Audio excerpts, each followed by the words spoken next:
Good morning students. आज के lecture में अपना चैप्टर नंबर 6 आगे प्रोसीड करेंगे, जो कि लास्ट में हमने किया था application of plastics in automobile. Plastic की एप्लीकेशन क्या है ऑटोमोबाइल में। जैसे कि प्लास्टिक में सबसे ज़्यादा प्रॉब्लम जो होती है वो सॉरी ऑटोमोबाइल में जो सबसे ज़्यादा प्रॉब्लम होती है वो होती है कोर्जन की। तो प्लास्टिक को अगर हम यूज़ करके हम कोर्जन को मिनिमाइज़ कर सकते हैं व्हीकल में। और कोर्जन यूजली व्हीकल की लाइफ को यूजली डैमेज करता है, तो उसको ख़त्म ना करें। ठीक है। उसके अलावा और फ़ायदा हम और फ़ायदा क्या है प्लास्टिक का, कि कुछ प्लास्टिक हम रिसाइकल भी कर सकते हैं, रीयूज़ कर सकते हैं। ओके। और सेफ्टी, कंफर्ट, इकोनॉमी, सस्ता भी पड़ जाता हमें। ठीक है। और कोई भी कंपोनेंट बनाना हमारे लिए बहुत इजी रहता है। आपके बहुत सी चीज़ें जो आर्टिफिशियल चीज़ें होती है वो प्लास्टिक से इसलिए बनाई जाती है कि प्लास्टिक को शेप देना बहुत इजी होता है। तो कुछ प्लास्टिक जो हम यूज़ करते हैं उनके नाम लिखते हैं। तो पहले आप ये लिखिए applications of plastic in automobile में। तो लिखना various plastic use in automobile are. तो फर्स्ट प्लास्टिक लिखना पॉलीप्रोपाइलिन। देखिए, पॉलीप्रोपाइलिन एक थर्मोप्लास्टिक पॉलीमर है। अगर मैं इसकी बात करूं तो ये कहाँ यूज़ होता है, ऑटोमोबाइल के जो बम्पर होता है ना, ठीक है, केमिकल टैंक्स, ठीक है, गैस कैन, कारपेट, ये सब किससे बनते हैं, पॉलीप्रोपाइलिन के। तो लिखना it is a thermoplastic polymer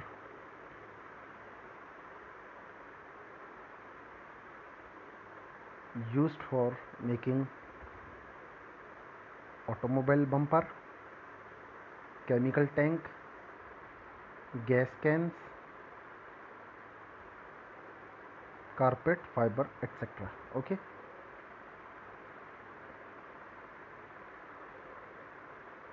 Next लिखना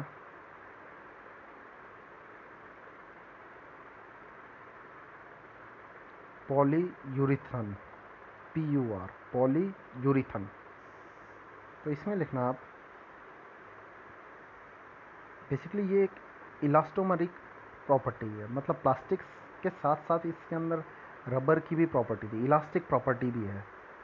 ठीक है। इसके अंदर toughness, flexibility, resistance to wear, ये सब ज़्यादा है। अब देखिए, रेजिस्टेंस टू वियर भी है, टफ भी है, फ्लेक्सिबल भी है। इन प्रॉपर्टी की वजह से हम इसको व्हील्स बनाने में भी यूज़ करते हैं। ठीक है, व्हील्स में यूज़ होता है आपका ये बनाना। तो लिखते हैं।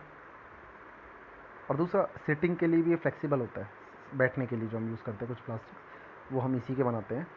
तो लिखना it is an elastomeric material of properties such as toughness, flexibility, resistance to abrasion and temperature. Okay. Application में लिखना इंसुलेटिंग पैनल्स, मतलब ऐसे पैनल जो इंसुलेशन के काम आए। इंसुलेशन मीन्स टेम्परेचर को बाहर निकालने के काम आए। ठीक है, हीट को बाहर निकालने के काम आए। और लिखना इसमें elastomeric wheels and tyre. Okay. आपके टायर्स भी इससे बनाते हैं हम, क्योंकि इसके अंदर प्रॉपर्टी देखा आपने, हाई एब्रेशन प्रॉपर्टी है, रेजिस्टेंस टू टेम्परेचर है। क्योंकि व्हील चलेगा तो टेम्परेचर भी उसमें बढ़ेगा, प्लस में बेसिकली इसका जो आपका वियर एंड टीयर है वो भी होगा। तो वियर एंड टीयर को रजिस्ट करने वाली प्रॉपर्टी हो तो ऐसी चीज़ हम यूज़ करेंगे। अब ये मत सोचिए वो आपका रबड़ है पूरे तरीके से, उसके अंदर हमने कुछ प्लास्टिक भी मिलाया ताकि प्रॉपर्टी एनहेंस हो सके। नेक्स्ट लिखना पॉलीविनाइल क्लोराइड, PVC। अब इसकी प्रॉपर्टी की बात करें तो लिखना it has good flexibility, good thermal stability,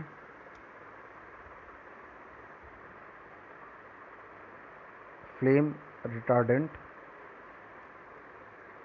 application लिखना इसमें इसकी ऑटोमोबाइल इंस्ट्रूमेंटल पैनल।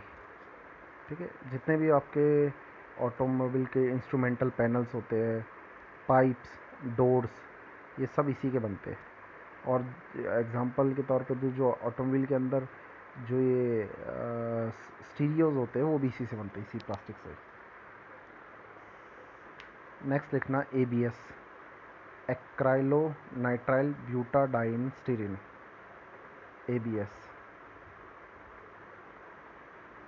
ठीक है, दरअसल ना ये ABS की प्रॉपर्टी है कि स्टीरिन होने की वजह से, स्टीरिन एक शाइनी मटेरियल है, तो स्टीरिन होने की वजह से एक ये शाइनी सरफेस प्रोवाइड करता है, शाइनी इंप्रेशन देता है, चमकता है। ओके, तो यूज़ कहाँ करते हैं? ऑटोमोबाइल के बॉडी पार्ट्स। ऑब्वियस है, ऑटोमोबाइल चमकेगा तो आपको अट्रैक्टिव लगेगा। नेक्स्ट व्हील कवर और डैशबोर्ड्स। तो डैशबोर्ड जो बना हुआ है जिस प्लास्टिक से, वो आपका ABS से ही है।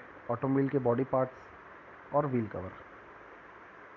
नेक्स्ट है नायलॉन 66, या जिसको हम पॉलीअमाइड बोलते हैं, और हमने पीछे भी पढ़ा था नायलॉन नाम है उसका। तो मैकेनिकल प्रॉपर्टी इसके अंदर बहुत अच्छी है। तो कहाँ यूज़ करते थे? गियर, बुशिश, कैम, बियरिंग, वो सब बनाने में यूज़ करते थे। ओके, एक लिखना PMMA, जिसको हम बोलते हैं एक्राइलिक, 10th पॉइंट का। बेसिकली ना ये एक ट्रांसपेरेंट थर्मोप्लास्टिक होता है। हम इसको यूजुअली हम करते हैं जहाँ हमें ग्लास को रिप्लेस करना हो, क्योंकि इसका वेट भी हल्का है और ये टूटता भी नहीं है और सस्ता भी है। तो जहाँ भी हमें ग्लास को रिप्लेस करना हो वहाँ हम ये एक्राइलिक यूज़ करते हैं।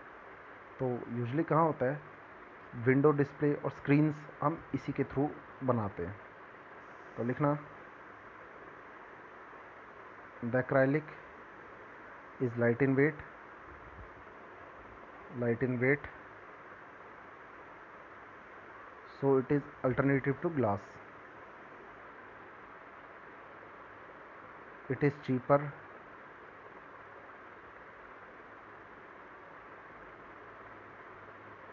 than polycarbonate, या फिर सिर्फ इतना लिखना है, इट इज़ चीपर। एप्लीकेशन में लिखना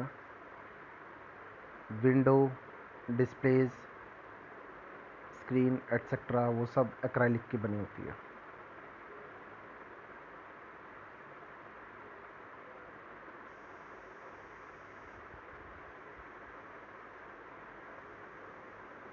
okay,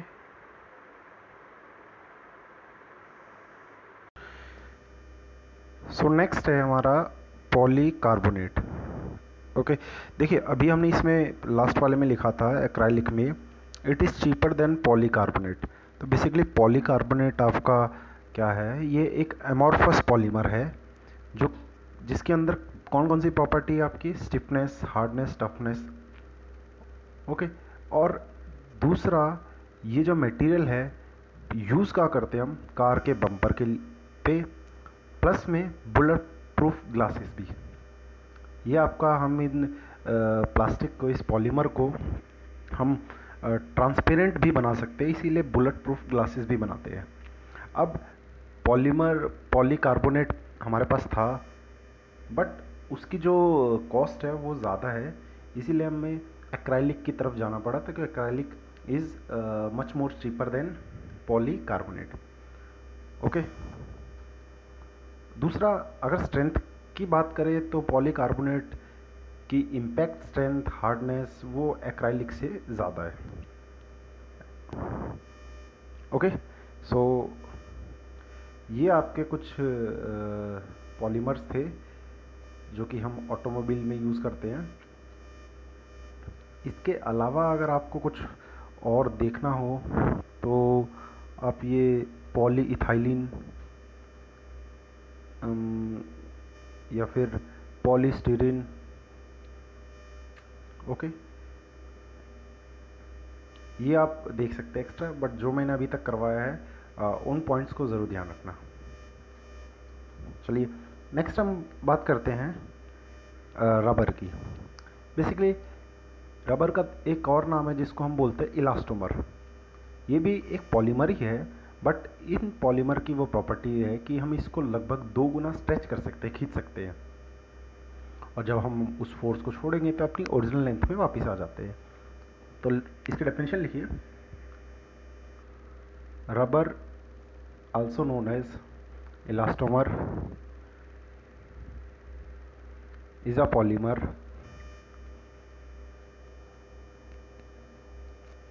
which can stress at least twice its original length.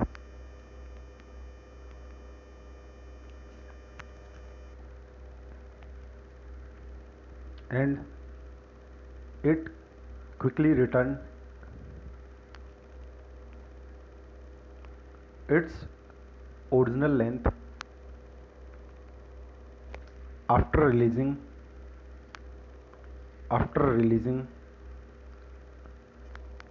applied force.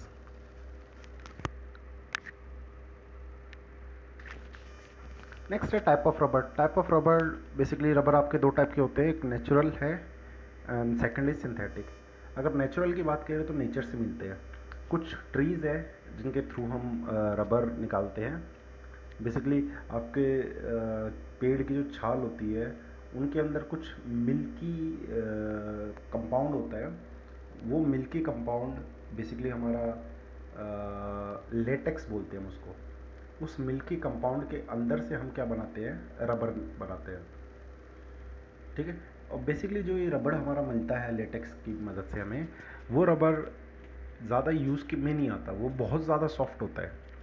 इसीलिए हम उसका क्या करते हैं, वल्कनाइजेशन करते हैं। बेसिकली वल्कनाइजेशन में हम क्या करते हैं कि किसी रबर को हीट करते हैं सल्फ़र के प्रेजेंस में, लगभग 100 टू 180 डिग्री सेल्सियस तक, जिससे कि जो आपका सल्फ़र है वो रबर के बीच में क्रॉस लिंकेज बना ले, एक लिंक बना ले रबर के बीच में, जिससे कि रबर की जो स्ट्रेंथ है वो बढ़ जाती है। ओके, सो लिखिए इसे, it is obtained from latex, it is obtained from latex from bark of HEVEA heve trees.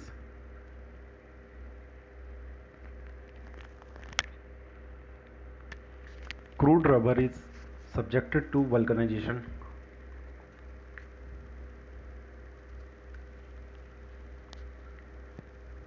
to get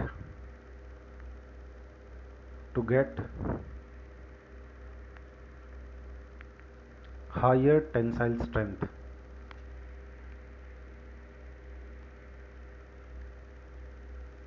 okay, so ये हमारा नेचुरल रबर था जो हमें नेचर से मिलता है। नेक्स्ट है सिंथेटिक। सिंथेटिक मीन्स जो मैन मेड है, जो ह्यूमन ने बनाया है। अगर मैं सिंथेटिक की बात करूं तो सिंथेटिक में हम लिख सकते हैं सबसे पहले लिखना इसमें, it is produced by polymerisation of hydrocarbon.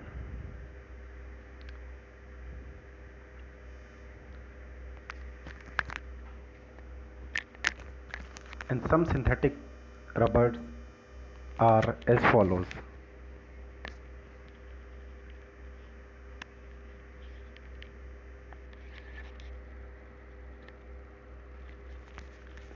सबसे पहला लिखना ब्यूटाडाइन स्टीरीन रबर, SBR। अगर मैं इसकी बात करूं तो ये वाला जो रबर है हमारे जो गाड़ी है, ये ऑटोमोबाइल्स होते हैं, इनके जो टायर जो हम बनाते हैं वो इसी की मदद से बनाते हैं। दूसरा, इलेक्ट्रिकल के जो इंसुलेशंस होते हैं जिससे कि हमें करंट ना लगे, वो रबर भी हम इसी की मदद से बनाते हैं, जिसका नाम है SBR। देखना नाम देखिए इसका क्या है, ब्यूटाडाइन स्टीरीन रबर। तो इसका कंपोजिशन क्या होगी, एक तो ब्यूटाडाइन और दूसरा स्टीरीन। तो it is copolymer of butadiene and styrene. देखिए आपको जस्ट इनके नाम याद रखने हैं, क्योंकि इनकी रिएक्शंस आपको याद रखने की ज़रूरत नहीं है, वो केमिस्ट्री में होती है, आपके सिलेबस में नहीं है। तो कंपाउंड का नाम याद हो कि ब्यूटाडाइन स्टीरीन है, तो ये किससे बना होगा, ब्यूटाडाइन और स्टीरीन से। It is resistance to abrasion and weathering, मतलब मौसम चेंज होने पर। It is used in car tyre, shoe soles, electric insulation etcetera. Okay, जो जूतों के सोल होते हैं वो भी इसी से बनते हैं। रीज़न आपने देखा होगा, मेन रीज़न जो लिख क्या है, रेजिस्टेंस टू एब्रेशन, मतलब जो रगड़ है, जो एब्रेशन होता है वो इस पे नहीं होता, घिसता बहुत आसानी से नहीं है ये। नेक्स्ट लिखना,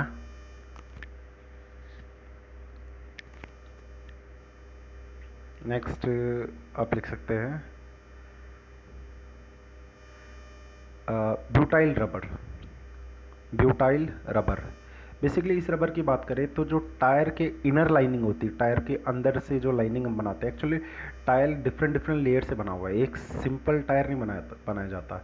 टायर की एक लेयर है, वो कम से कम 3 या 4 लेयर से आपका टायर बना होता है। तो इनर लाइनिंग जो होती है टायर की, वो हम इसी रबर से बनाते हैं। प्लस में जो वायर होती है, केबल होती है, उनके जो इंसुलेशंस होते हैं, इंसुलेशन मीन्स उसके ऊपर जो प्लास्टिक लगा होता है वायर्स के ऊपर, ठीक है, उन वायर पे जो प्लास्टिक लगा हुआ है वो प्लास्टिक आपका इसी से बना हुआ है, ब्यूटाइल रबर से। तो लिखना, it is a copolymer of, it is a copolymer of isobutylene, isobutylene with small amount of isoprene.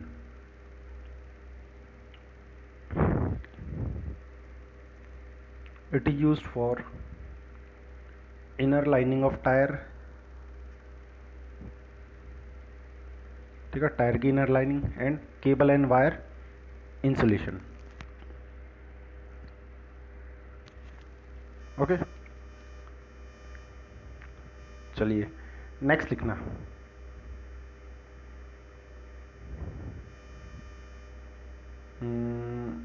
Neoprene. Neoprene,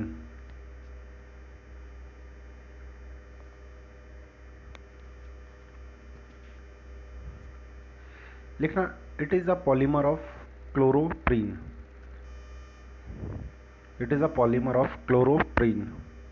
chloroprene है इसका पॉलीमर है ये। बेसिकली इसके अंदर जो प्रॉपर्टी है उसका वो है, ओजोन, वेदर या केमिकल रिएक्शंस है उनसे ये बहुत आसानी से बच सकता है। इसकी रेजिस्टिंग प्रॉपर्टी होती है कि वेदर, मतलब मौसम का इस पर कोई ज़्यादा फर्क नहीं पड़ता, प्लस में आग का या केमिकल रिएक्शन का इन पे कोई ज़्यादा फर्क पड़ता नहीं है। इसीलिए हम ये कहाँ बनाते हैं, जो कन्वेयर बेल्ट होती है ना, कन्वेयर बेल्ट, प्लस में जो प्रिंटिंग रोलर्स जो प्रिंटिंग मशीन्स में जो बेसिकली रबर यूज़ होता है वो भी इसी का बना होता है, नियोप्रीन का। तो लिखना, it has outstanding resistance to ozone, chemical,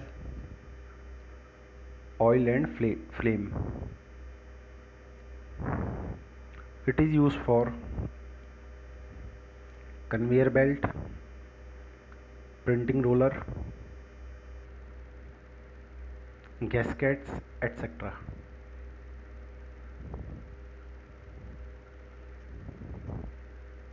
okay, चलिए एक और लिखते हैं इसमें। अब लिखिए इसमें silicone rubber.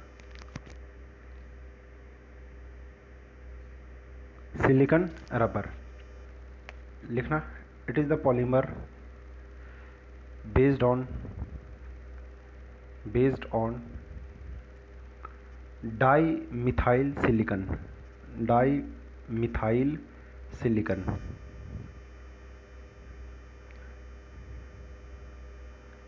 It is unaffected by ozone and resistance to hot oil। और हम इसे यूज़ क्या करते हैं, वायर, केबल, इंसुलेशन, ट्यूब बनाने के लिए, ट्यूब्स जो इस बनती है सिलिकॉन रबर से बनती है, और पैकेजिंग, पैक करने के लिए जो रबर यूज़ करते हैं वो भी इसी से बनती है। तो it is used in wire and cable insulation, tubing and packaging etcetera. Okay, so ये हमने 4 टाइप के सिंथेटिक रबर पढ़े हैं। बाकी आपको पढ़ सकते हैं, बाकी इनको ज़रूर ध्यान रखना। नेक्स्ट आपका सिलेक्शन ऑफ रबर। देखिए रबर डिफरेंट डिफरेंट अलग अलग जगह यूज़ होता है। जैसे कि सिंथेटिक रबर की बात करें, इतने टाइप के सिंथेटिक रबर हमने कम से कम 4 रबर पढ़े हैं। अगर वो 4 रबर है तो अलग अलग जगह अलग अलग रबर यूज़ होगा। तो रबर का सिलेक्शन होता है वो किस बेसिस पे होता है? बेसिकली वो उसकी 5 कंडीशंस होती है, जैसे mechanical property, thermal property, electrical property, environmental property, cost. जैसे कि अगर बात करूं, जो गाड़ी का जो टायर है उसके अंदर क्या प्रॉपर्टी होनी चाहिए? उसकी थर्मल प्रॉपर्टी बहुत अच्छी हो, मीन्स ऑब्वियस है ज़्यादा टेम्परेचर पे जो है वो आग ना पकड़ ले। दूसरा, मैकेनिकल प्रॉपर्टी भी उसकी अच्छी हो, क्योंकि टायर के ऊपर ही पूरी गाड़ी रखी रहती है, तो उसकी कंप्रेसिव स्ट्रेंथ भी अच्छी हो। ओके। अब बात करें इलेक्ट्रिकल प्रॉपर्टी की, तो इलेक्ट्रिकल प्रॉपर्टी हमें ज़्यादा ज़रूरत नहीं है वहाँ पे। ओके। तो हम लिखते हैं rubber can be selected on the basis of following point. First लिखना मैकेनिकल प्रॉपर्टी, जिसमें मैकेनिकल प्रॉपर्टी में हम क्या देखते हैं रबर की? Hardness, tensile strength, compressive strength.